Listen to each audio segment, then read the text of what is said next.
Gracias, feliz fin de semana de Nochebuena. Hoy, en este sábado tan especial, vamos a tener la agradable compañía del padre Luis Rodríguez Simé, quien es párroco de la parroquia San Juan Bosco y trabaja también por la zona de Villa Consuelo, dirige un colegio del que vamos a hablar. Pero lo más importante es que conversaremos de esta tradición de Navidad, hablaremos de la fecha histórica, entre otros temas que yo quiero tratar con el querido padre Luis Rodríguez. Ustedes, gracias por hacernos parte de su fin de semana en este encuentro.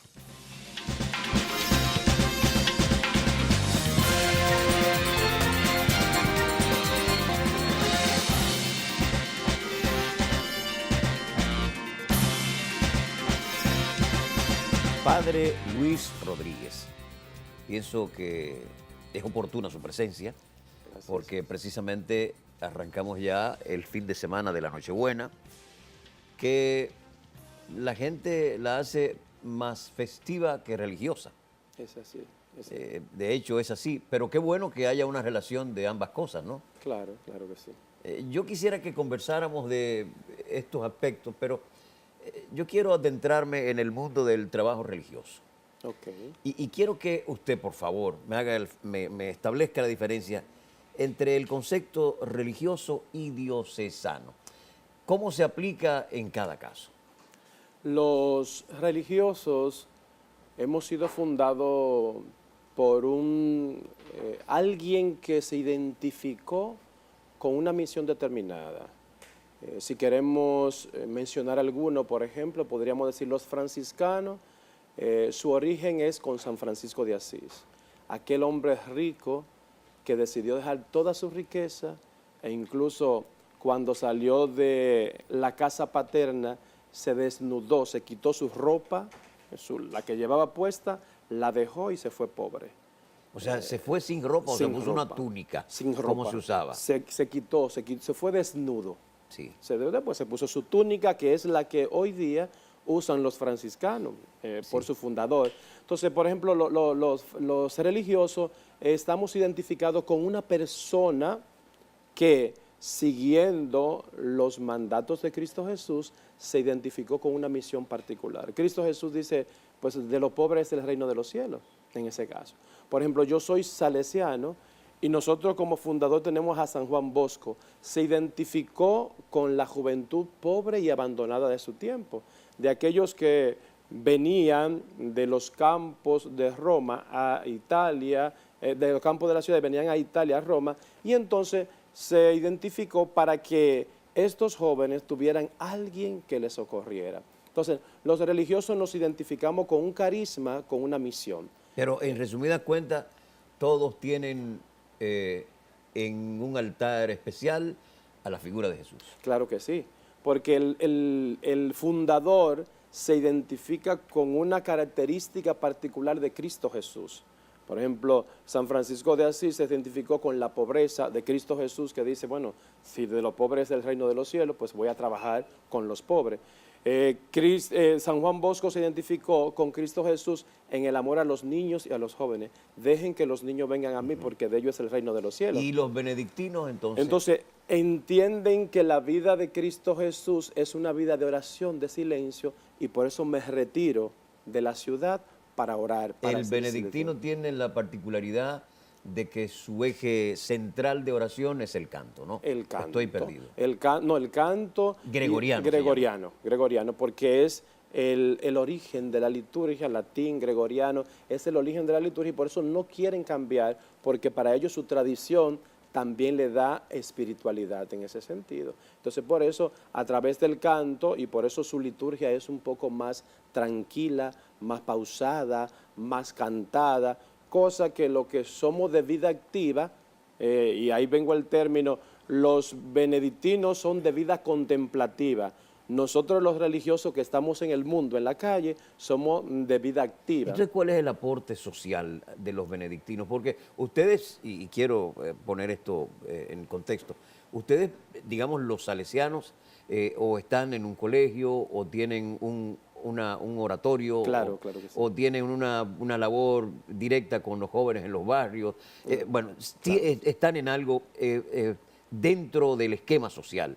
Entonces los benedictinos solo es contemplativo y oración y punto. Gracias a Dios que la iglesia tiene los que son contemplativos, porque eso es lo que nos da también un empuje a quienes tenemos menos tiempo para la oración. Entonces ellos oran por aquellos que no tenemos tanto tiempo para la oración. Ellos se preocupan por aquellos de la sociedad que no oran, ellos oran por ellos en ese sentido. Entonces yo creo que es importante, y la iglesia así lo reconoce, de que haya estos conventos, de que haya estas congregaciones de vida contemplativa, porque es una oportunidad que tiene la sociedad de saber que mientras yo no estoy orando, hay otros que oran por nosotros. Sí, pero en ese todos caso. tienen que ir a una academia, Claro que sí. todos tienen que formarse. Claro. Hay una formación básica y después que se concluye ese estudio es que se decide cuál es la ruta a seguir.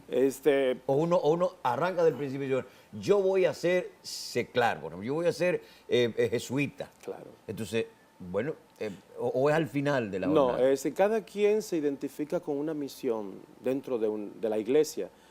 Por ejemplo, yo estuve un tiempo con los padres diocesanos y por eso conozco bien, pero me di cuenta que mi felicidad no estaba ahí, pero sí ya entendía que tenía vocación a la vida sacerdotal. Entonces yo traté de seguir buscando y conocí la congregación salesiana y yo dije, aquí me identifico con el trabajo en la misión, con el trabajo de los jóvenes, de los adolescentes, y dije, pues aquí me siento realizado. Entonces yo dije, bueno, yo quiero ser salesiano porque la misión salesiana me identifica mi vocación. Entonces cada quien como que se va identificando dentro de una vocación determinada, dentro de un grupo determinado, y entonces como me identifico, voy por ese camino. No es que yo, bueno, sigo caminando, sigo estudiando y al final digo, déjame ver por dónde me voy. No, ya desde el principio yo tengo un horizonte. Está bien, el horizonte a lo mejor puede cambiar, porque somos seres humanos, puede cambiar, pero voy identificado con esto y por eso entonces continúo. Pero tenemos una formación básica, todo tenemos que hacer estudio de filosofía. De teología. Y de teología. Yo, por ejemplo, porque Sociología. Sociología. Yo porque soy educador, porque los salesianos somos educadores, yo también estudio educación. Y por eso duré 4 años también, aparte de la filosofía y de la teología, estudiando educación. ¿Cuál es el tiempo de seminario? El tiempo de seminario, por ejemplo, para un sacerdote diocesano que pertenece al obispo, a la diócesis, es alrededor de 8, 9 años, no más.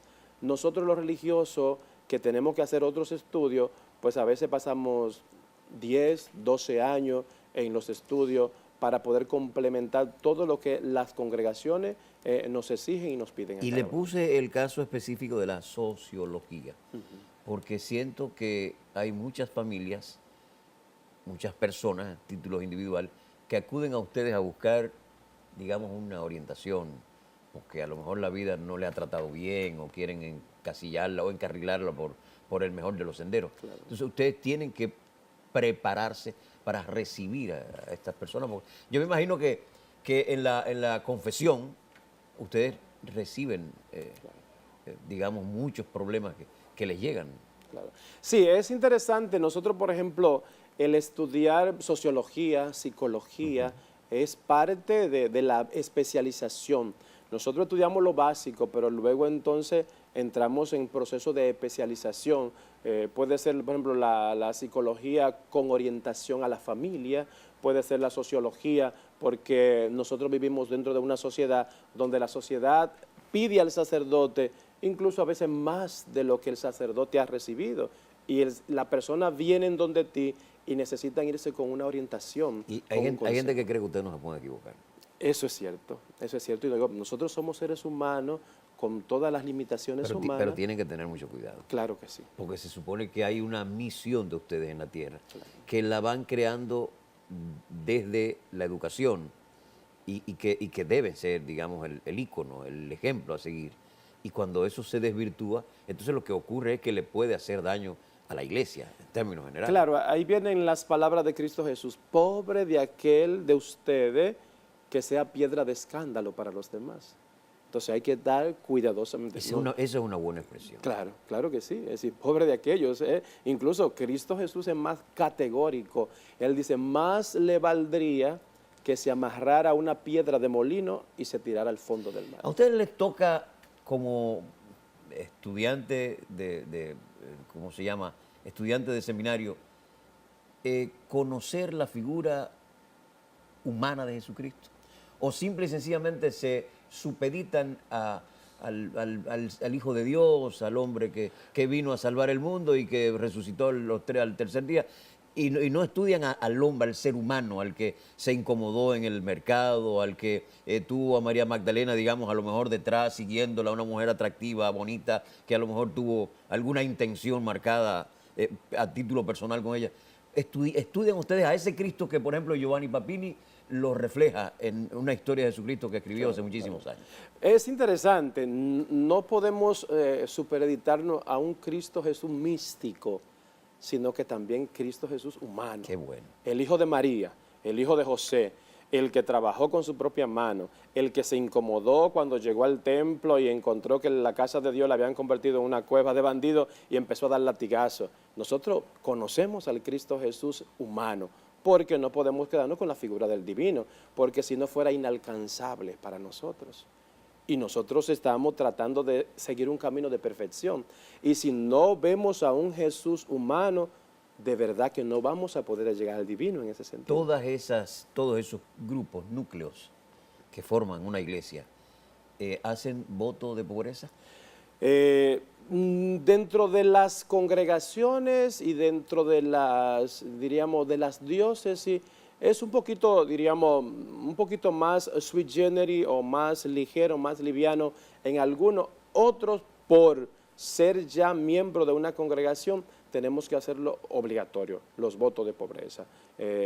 Por ejemplo, quienes somos religiosos, y hay que distinguir entre el término que es religioso y que es diocesano, porque van a decir, ¿y los padres diocesanos no son religiosos? Sí, son religiosos en el término amplio, religioso porque seguimos una religión, pero somos religiosos porque hacemos 3 votos que son pobreza, obediencia y castidad. Pobreza porque somos pobres y cuando nos vamos incluso de algún lugar no nos llevamos nada de lo que tenemos más que las cuestiones personales. Y cuestiones personales son ropa, zapatos, y si tengo a lo mejor una computadora de trabajo personales me la llevo, pero no me puedo llevar el carro, no me puedo llevar lo que yo compré en la iglesia, no, porque es de la congregación. Y si hay un regalo que, digamos que yo como su amigo decido, bueno, mire, hay una efigie de Juan Pablo Duarte, por ejemplo, que yo necesito que usted la conserve y la lleve con usted todo el tiempo. Ya esas cosas son cuestiones suyas, personales, muy cuestiones personales, pero por ejemplo, si hay alguien que me dice, padre, que yo quiero regalarle un carro del año, y yo aunque me lo quiera regalar, no, regalo al nombre de la congregación, con tal de que cuando yo me vaya, el carro quede en la comunidad donde yo está. Pero esos obsequios personales que sobrepasan a una cantidad, a un límite, la congregación no nos lo permite. Sí, pero la Iglesia Católica tiene su manera de subsistir. Claro. Tiene negocios. Claro. Por ejemplo... nadie puede negarle el derecho que tienen ustedes de subsistir en una sociedad, en una sociedad capitalista, ¿no? Claro que sí. Sí, por ejemplo, los hermanos que pertenecen a una diócesis, yo lo veo loable y yo lo conozco porque yo fui, antes de entrar a los salesianos, yo fui diocesano. Lo veo loable porque al final de su vida, ellos no tienen nada más que lo que han conseguido con su trabajo. Por eso necesitan recibir una remuneración con su trabajo, necesitan tener un sueldo, porque al final de la vida ellos necesitan, cuando se retiren, que generalmente lo hacen a los 65 años, es el periodo de retirarse, necesitan saber dónde van a vivir, con qué van a comer, con qué se van a ir a un médico o cosas por el estilo. Padre, ese tema lo vamos a concluir en el próximo segmento, porque definitivamente tendremos que entrar en las tradiciones navideñas. Claro que y sí. yo quiero aprovechar su presencia en este programa. Ustedes continúen con Encuentro y vamos a seguir conversando con este amigo que nos va a dar luz en esta Navidad.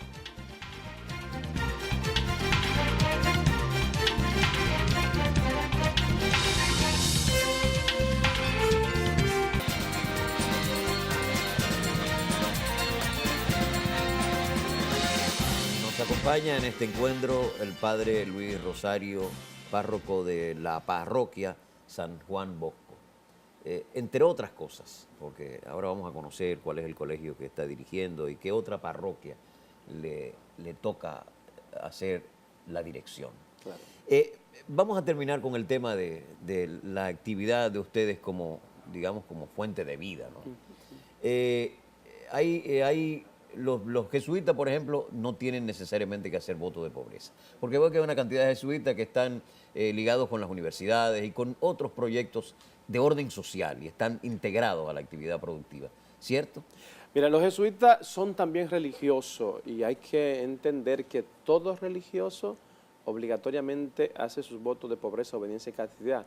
Lo que pasa es que los jesuitas, por su trabajo educativo, están ligados a las universidades, están ligados a los centros de estudios superiores, en ese sentido.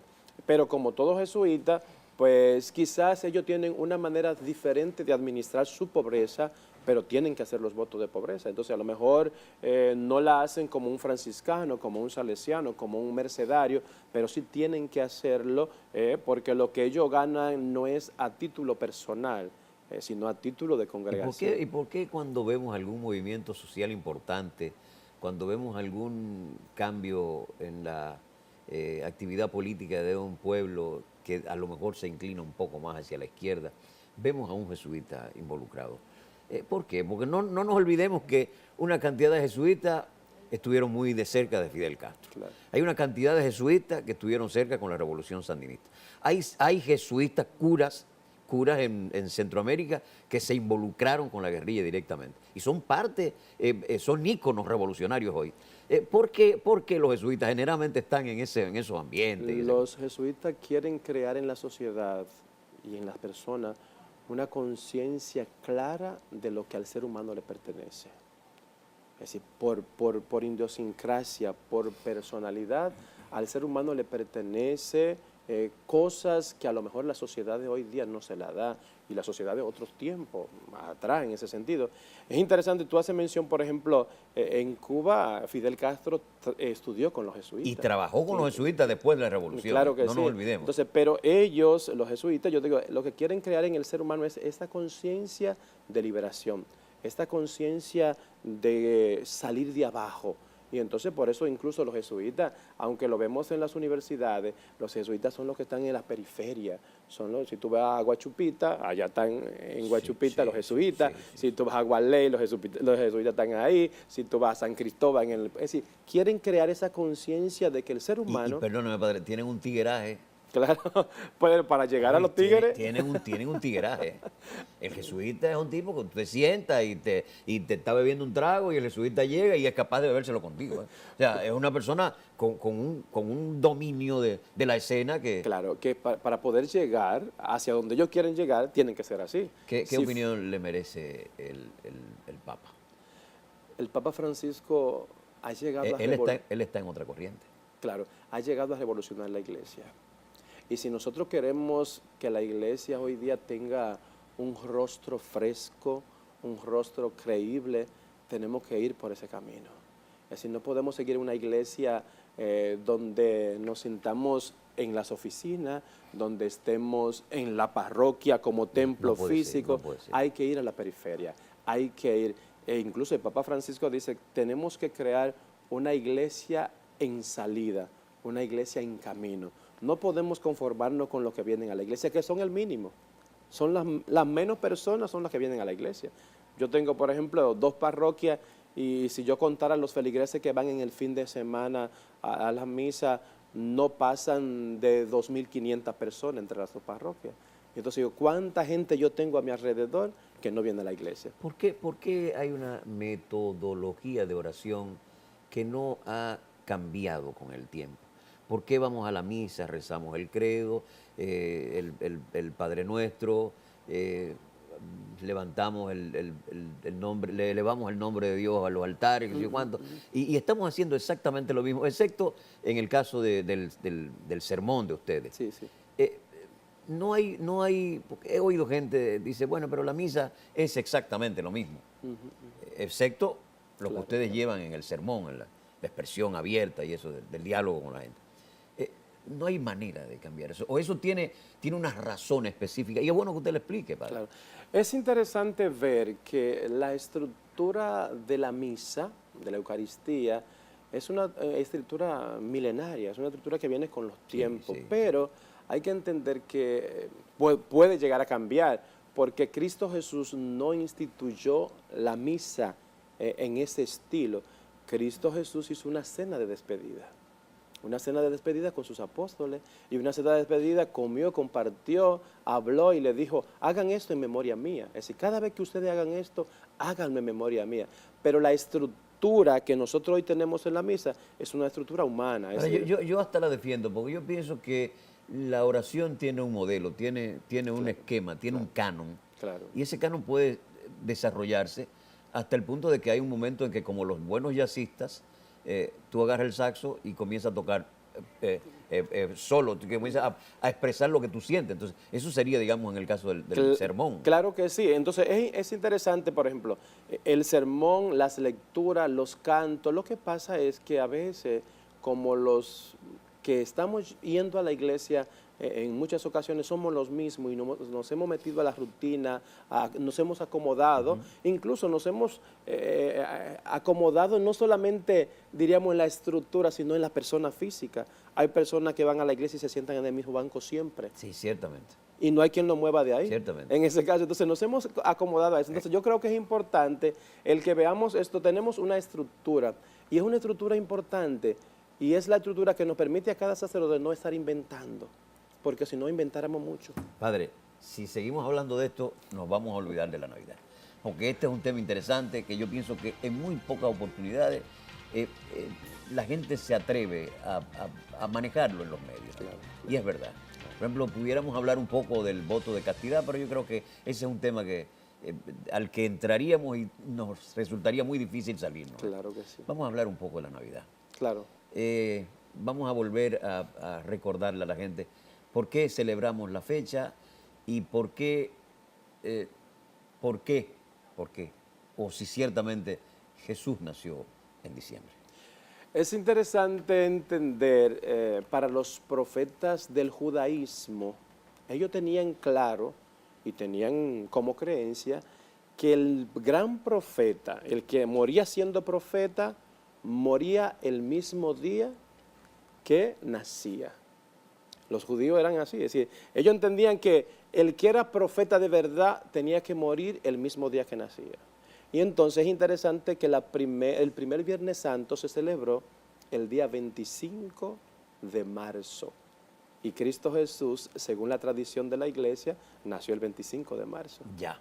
Entonces, por eso ya ahí, de 25 de marzo a 25 de diciembre son 9 meses. Sí. Lo que una persona, entre comillas, normal, dura en la gestación del seno materno. Es el periodo normal de gestación. Claro, porque hay otros que nacen 7 primerizo, meses, 8 meses. todo sí, eso. No, Entonces, es importante, para el judío era esa la tradición de que el profeta de verdad tenía que morir el mismo día que nació. En ese caso, entonces, por eso celebramos Navidad el 25 de diciembre. Entonces, esa es la tradición de celebrar a nivel cristiano. Es una tradición pagana.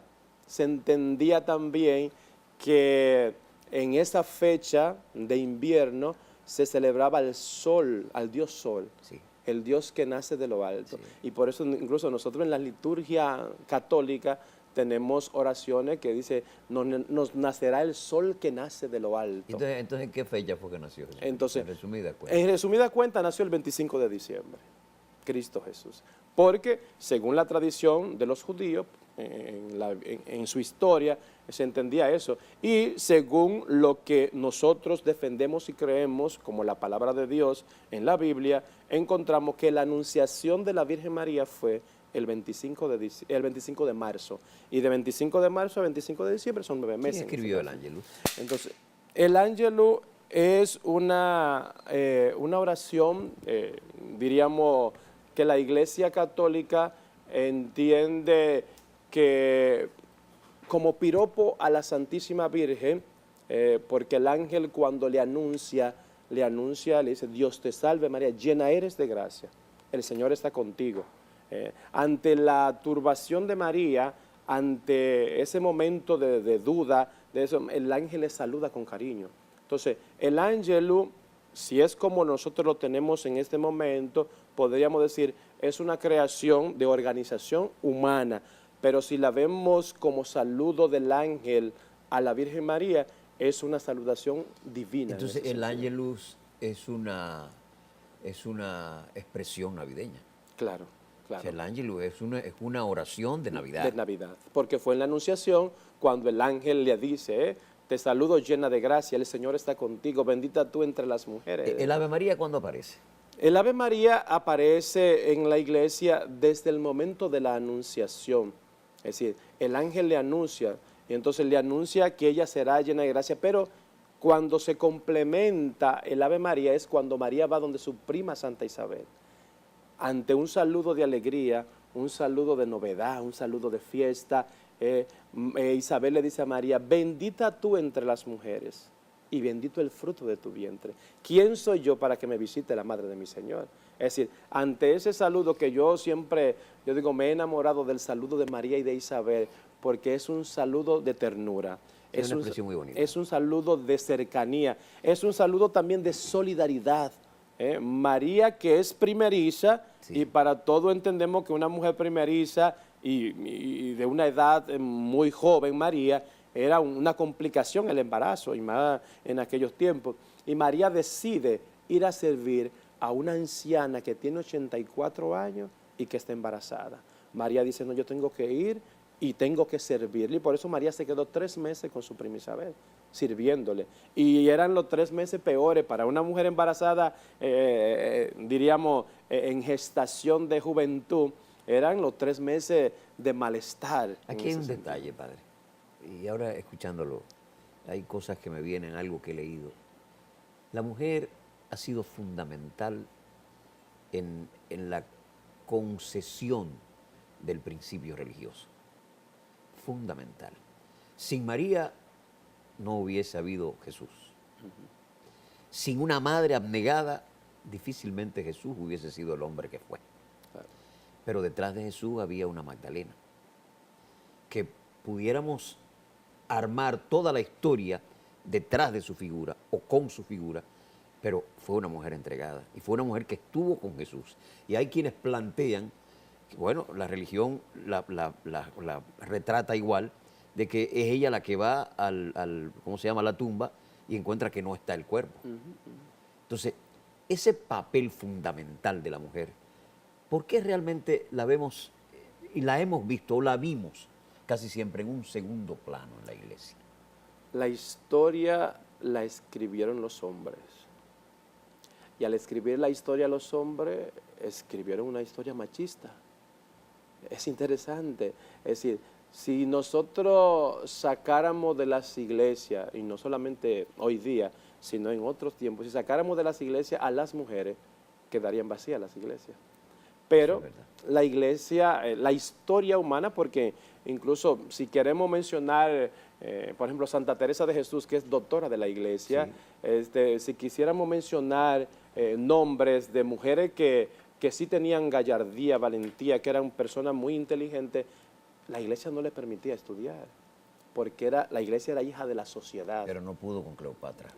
Padre, tenemos que ir a unos comerciales, pero yo pienso que ya al final del programa debemos orientar un poco más el conversatorio hacia el aspecto espiritual y hasta hacer una oracioncita para que la gente la reciba en esta Nochebuena que estamos a punto de celebrar. Vamos a continuar con el programa.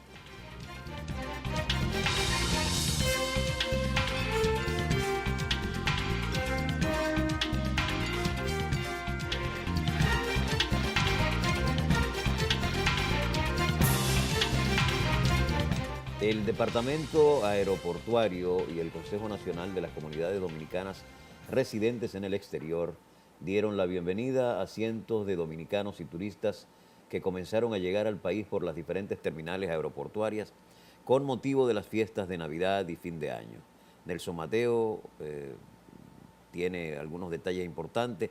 Por instrucción del director ejecutivo del Departamento Aeroportuario, Marino Collante, una comisión de esa entidad acudió a la Terminal de las Américas al ritmo del merengue típico, ofrecieron una calurosa bienvenida a cientos de pasajeros que visitaron el país con motivo de las festividades navideñas.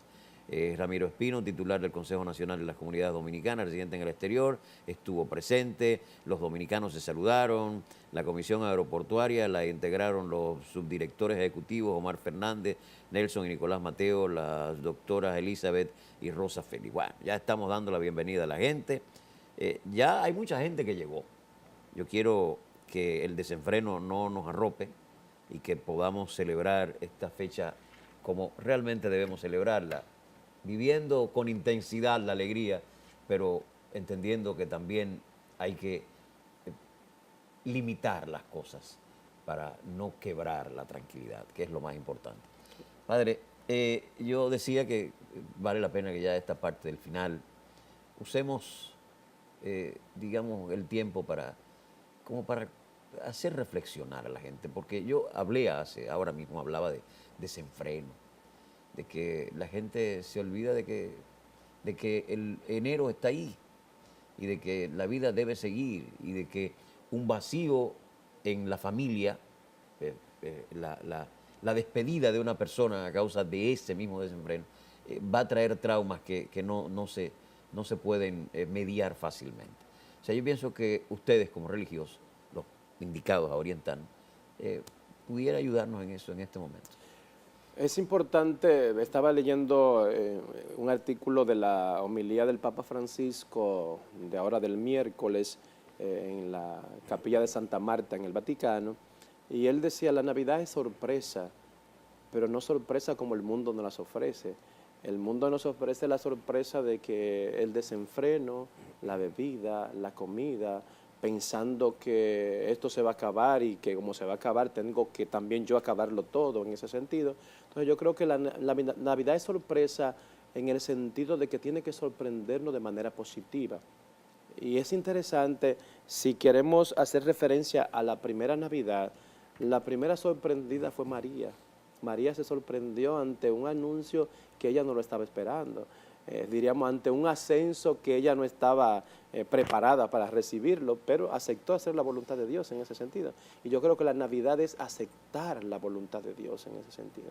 Y la voluntad de Dios no es lo que el mundo me ofrece. Cristo Jesús también más adelante nos dice, ustedes están en el mundo, pero no son del mundo. El mundo no puede arroparlo, el mundo no puede llevarlo a caminar de manera desenfrenada. Ustedes tienen que ser los que pongan la pauta diferente, que den un sentido distinto a lo que estamos viviendo y a lo que estamos celebrando. Es interesante entonces entender que la Navidad en nuestra tradición dominicana o en la tradición, por ejemplo, yo viví en Puerto Rico, en la tradición puertorriqueña, viví en México también, a veces desde que comienzan a salir los primeros bombillitos de Navidad en los comercios, ya nosotros decimos, estamos en Navidad. Y la Navidad es la natividad. Natividad significa nacimiento, y el nacimiento, decíamos anteriormente, de Cristo Jesús es el 25 de diciembre. Entonces tendríamos que comenzar a celebrar Navidad el 25 de diciembre. Sí, pero digamos que la ocasión amerita la alegría, amerita que nos sintamos en gozo permanente, y eso de alguna manera el humano lo celebra. Claro. Y sobre todo nosotros los caribeños. Claro que sí. Nos encanta un trago, nos encanta un encuentro, nos encanta un cerdo, nos encanta... Entonces también si eso es parte, claro, yo pienso que no podemos coartar claro, esa libertad que tiene la gente de disfrutarlo. Es que todo lo que sea celebración, fiesta, alegría, de una manera sana, se puede hacer. De una manera en familia, con amistades, con amigos, así. Todo lo que sea sanamente se puede, incluso si queremos pasar el año entero en Navidad de una manera sana y que no nos lleve a un desenfreno, a tener que gastar lo que no tengo, gastarlo y cogerlo prestado y todo eso es interesante. Pero si queremos vivir en una eterna Navidad, que es lo que la iglesia incluso proporciona a las personas, deberíamos vivir no Navidad en unos 15 días de vacaciones, sino Navidad todos los días. Hay una canción que dice que la Navidad sea pan nuestro de cada día. en ese caso. Entonces yo creo que es importante eso. No es que coartemos a la persona y le digamos, no, tienen que celebrar desde el 25 de diciembre hasta el día 6 de enero. No, es que celebremos Navidad todos los días del año, aunque haya unos momentos de manera especial como esto, donde podamos quizá hacerlo de una manera más plena, más tranquila, más sin la preocupación de cosas que yo tengo que hacer. Entonces, yo creo que es interesante el que le busquemos el sentido de la Navidad. El Navidad es compartir, Navidad es fiesta, Navidad es regocijo, Navidad es agradecimiento. Entonces, pues, es una oportunidad para hacer todo esto, pero sin que nos lleve a salir de nuestras casillas humanas y convertirnos a veces en personas que no tienen raciocinio. Si usted tuviera una bola de cristal, padre, ¿qué usted visualiza para el año 2019?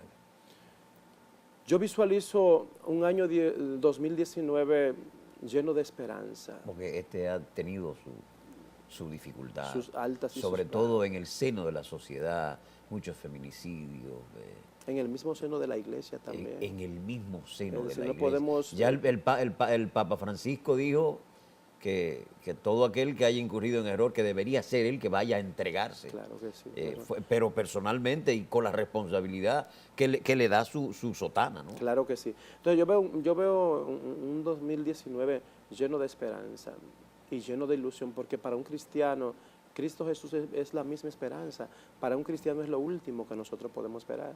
Entonces yo creo que es importante que también nosotros como iglesia infundemos en la sociedad esa esperanza que no puede perderse, esa esperanza que nos tiene que mantener despierto, alento, pero no una esperanza pasiva, sino una esperanza que nos lleve a la acción, porque primero tengo yo que hacer para yo exigirle a los demás en ese sentido.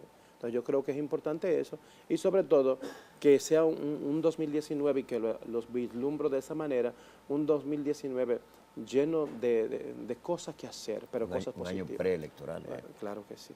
Entonces es importante. Entonces yo pienso que también a los políticos tenemos que decirle que nosotros estamos esperando buenos discursos y buenas acciones Claro en que pro sí. de la colectividad. Claro que sí, es decir, que un discurso que esté vacío de testimonio no lleva a ningún lado. Es decir, el discurso tiene que llevar al testimonio. Cristo Jesús, ¿por qué tanta gente le seguía? Porque su discurso concordaba con su forma de ser. De esto le vamos a invitar para que hablemos un poco de la figura de Jesús, pero durante todo el tiempo. Claro que sí. Gracias al padre Luis Rodríguez, que nos ha hecho el favor de acompañarnos en este encuentro. Ustedes gracias, insisto, por hacernos parte fundamental de su fin de semana. Feliz Nochebuena para todos. Felicidades.